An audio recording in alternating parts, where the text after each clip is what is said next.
that you come in the building, you feel very welcome, you enjoy comfort, and you enjoy community. You know, one thing is talking about bricks and stones and square meters, but the other thing is about your social connectivity to your new home. And this is a mix of hotel and residential.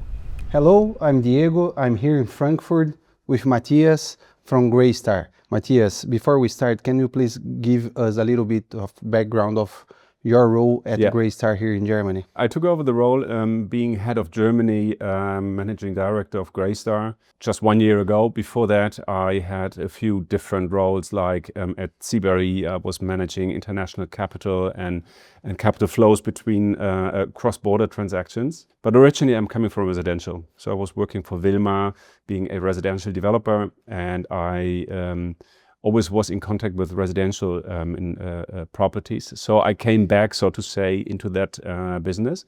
And I'm very happy that I can use my 30 years of experience in real estate for Greystar and to focus now in what I like.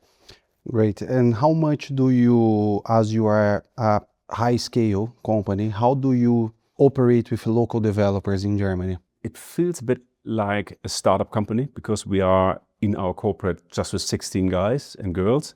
Very international team from Brazil, from the States, from the UK, just all over Europe and the world, which gives a very modern and very startup feeling.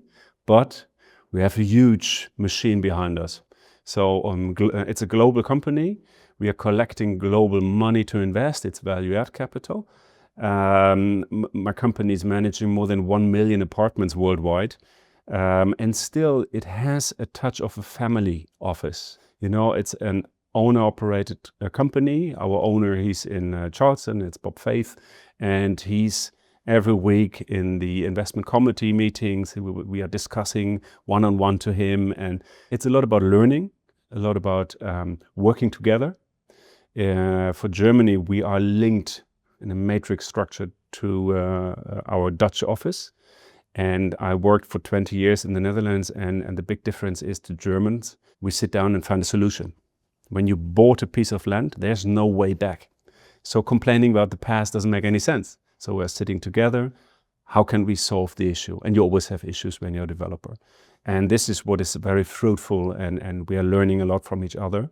And nobody can develop alone. You only can do it in a team. So it's a big team effort. And that's what I like. Talking about the scale and operation, how does Greystar navigate in such a fragmented residential market in Germany? We create islands within that real estate residential market. We set up, typically our sweet spot is having buildings with 300 to 400 apartments in. Then this is a critical size where you can make advantage of scaling up your operation.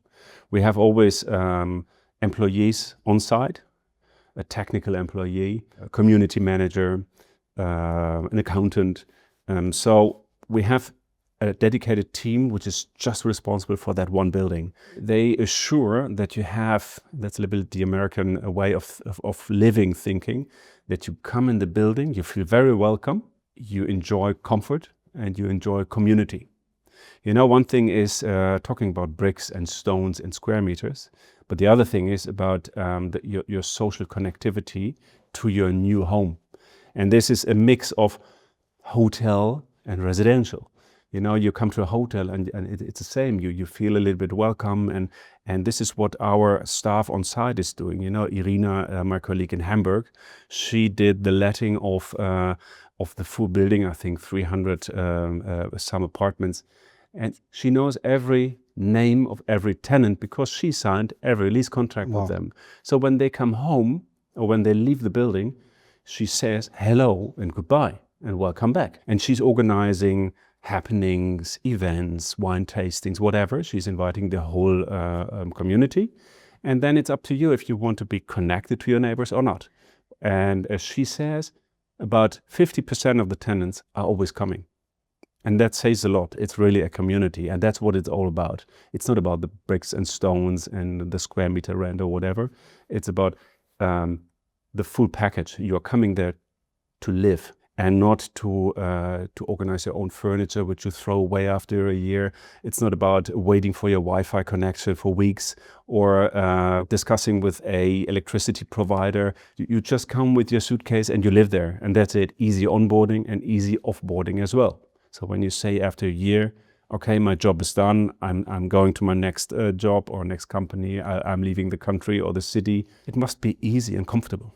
And that's all about, and this is what we are not used in Germany. There was a culture barrier to that, or no, it was easy to implement this American culture in Germany? That's a big difference with us. Normally, when you construct a residential building, you give a mandate to an external broker and he's filling it up. What we do, we hire people. They are on my payroll. Okay. They are full employees of Greystar. And then they get an education, training on the job. They learn what is Greystar, what is our identity, how does the building work, what's the difference. They start an education in other buildings.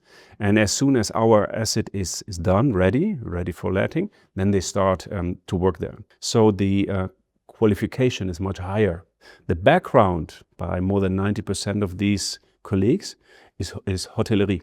Okay. So they're coming from the hospitality business. They know how to be friendly to clients, and compared to the hospitality, the salary is a bit better. You do not have night times to work. It's all relaxeder. And therefore the identification with your job and with Greystar, which is always not being short-term, it's always on a long-term relation focused, is much nicer. Talk about the market again. Given the intense of competition for viable plots in the top tier cities in Germany, how are you currently evaluating alternative landing strategy, or such as industrial commercial sites maybe? How are you playing this game? What we mainly have are plots to develop, to construct, so new construction, or tear down and construct new. Okay. And the third one is conversion. Conversion is a little bit tricky because until you know if it really works out to convert an office building into a residential building, you have to make a full technical due diligence. And then you know if it's possible or not. We always think from the exit because we have value add capital, which needs to be replaced by core capital afterwards. And core capital is a bit picky on old buildings. So they do not pay the right price, cap rate, compared to a newly built property. And that means if you do a conversion, you have to do a full refurbishment with a new facade, with everything new, whole technical installations and everything. But then there is no money left to pay the former owner something for his building. So it's a bit, it's not that it's much cheaper, it's just different. You have to have a very good location in the inner city, then conversion makes sense, because then it's the location that you buy. And okay, you have to arrange yourself with the conversion. But very often you see these conversions from office building. Now I'm only talking about office to resi. They are outside of the city. They are in commercial areas. Okay. And then you have to change the use of the building from commercial into residential. That's a bit tricky. The Bautube helps with it, but lots of municipalities are not willing to use it or are afraid to risk procedures from private individuals, from neighborings and so on. So, but this is something we see, this helps, the Bautube helps to get commercial areas into residential areas, absolutely. Nevertheless, it's not as easy than tearing a building down and start from the scratch. That's much easier, also from an energy labeling and all that stuff. And also when you want to build a purpose-built asset for students or for young professionals or for older people, it's much easier when you start from scratch. You were one of the co-chairs in the discussion about housing market under pressure. Yeah. What was your takeaways from this discussion? You know, the point is we are focusing on new constructions. When you have an asset, a residential asset, which is younger than 2014, the typical regulation discussion is not due. So there is no regulation. You can ask whatever rent you want, what the market is willing to pay. But of course you have regulation in construction, regulation in bicycle parkings, car parkings, whatever.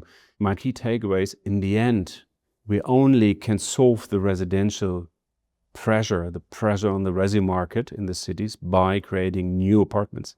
If you do not increase the supply, you will have even more pressure in future. Rents will still go extremely up, and all regulation on the stock only helps people that live in their apartment already, that have the advantage then that the rent is not increasing as fast, which is fine. It's not good if you from one day to another day have 50% rent more to pay. That's social-wise not acceptable. So these steps go over years, but that's fine. We have that in our law. It's fixed, it's regulated over decades, and that's fine. We know how to manage that. But if you even increase that kind of regulation by new ideas, new rules, sometimes populistic rules, then this will decrease the amount of developers who are willing to set up new apartments and new houses for people.